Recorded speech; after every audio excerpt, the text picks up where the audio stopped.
Genesis chapter 37. Jacob lived in the land where his father had stayed, the land of Canaan. This is the account of Jacob's family line. Joseph, a young man of 17, was tending the flocks with his brothers, the sons of Bilhah and the sons of Zilpah, his father's wives. And he brought their father a bad report about them. Now Israel loved Joseph more than any of his other sons, because he had been born to him in his old age, and he made an ornate robe for him. When his brothers saw that their father loved him more than any of them, they hated him and could not speak a kind word to him. Joseph had a dream, and when he told it to his brothers, they hated him all the more. He said to them, "Listen to this dream I had. We were binding sheaves of corn out in the field when suddenly my sheaf rose and stood upright, while your sheaves gathered round mine and bowed down to it." His brothers said to him, "Do you intend to reign over us? Will you actually rule us?" And they hated him all the more because of his dream and what he had said. Then he had another dream, and he told it to his brothers. "Listen," he said, "I had another dream, and this time the sun and moon and 11 stars were bowing down to me." When he told his father as well as his brothers, his father rebuked him and said, "What is this dream you had? Will your mother and I and your brothers actually come and bow down to the ground before you?" His brothers were jealous of him, but his father kept the matter in mind. Now his brothers had gone to graze their father's flocks near Shechem.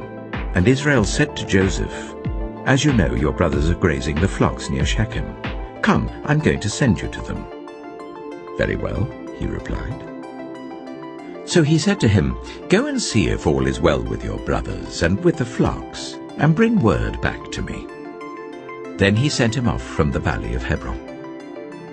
When Joseph arrived at Shechem, a man found him wandering around in the fields and asked him, "What are you looking for?" He replied, "I'm looking for my brothers. Can you tell me where they are grazing their flocks?" "They've moved on from here," the man answered.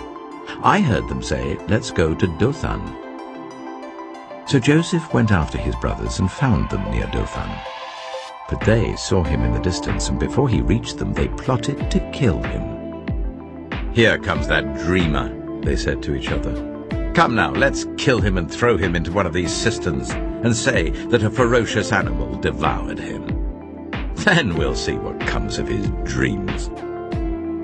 When Reuben heard this, he tried to rescue him from their hands. "Let's not take his life," he said. "Don't shed any blood. Throw him into this cistern here in the wilderness, but don't lay a hand on him." Reuben said this to rescue him from them and take him back to his father.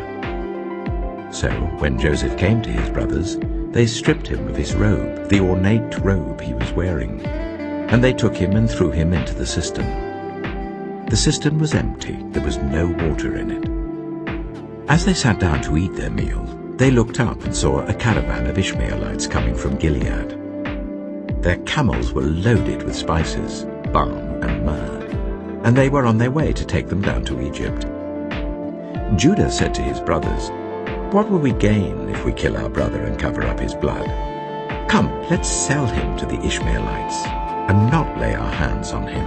After all, he is our brother, our own flesh and blood." His brothers agreed. So when the Midianite merchants came by, his brothers pulled Joseph up out of the cistern and sold him for 20 shekels of silver to the Ishmaelites, who took him to Egypt. When Reuben returned to the cistern and saw that Joseph was not there, he tore his clothes. He went back to his brothers and said, "The boy isn't there. Where can I turn now?" Then they got Joseph's robe, slaughtered a goat and dipped the robe in the blood. They took the ornate robe back to their father and said, "We found this. Examine it to see whether it is your son's robe." He recognized it and said, "It is my son's robe. Some ferocious animal has devoured him." Joseph has surely been torn to pieces." Then Jacob tore his clothes, put on sackcloth, and mourned for his son many days. All his sons and daughters came to comfort him, but he refused to be comforted. "No," he said, "I will continue to mourn until I join my son in the grave." So his father wept for him. Meanwhile, the Midianites sold Joseph in Egypt to Potiphar, one of Pharaoh's officials, the captain of the guard.